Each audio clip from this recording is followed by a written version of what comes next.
एकदा स्वागत। बीडमधील मस्साजोगचे सरपंच संतोष देशमुख हत्या प्रकरणात बीडच्या जिल्हा व विशेष सत्र न्यायालयामध्ये सुनावणी होणार आहे।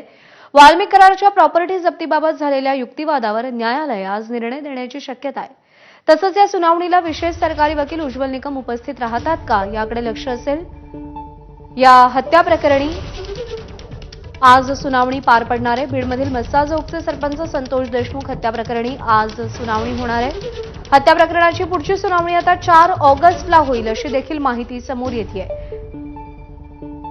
पुढची तारीख 4 ऑगस्टची मिळालेली आहे। त्यामुळे 4 ऑगस्टच्या सुनावणीमध्ये नेमकं काय होतं हे पाहणं महत्त्वाचं असेल।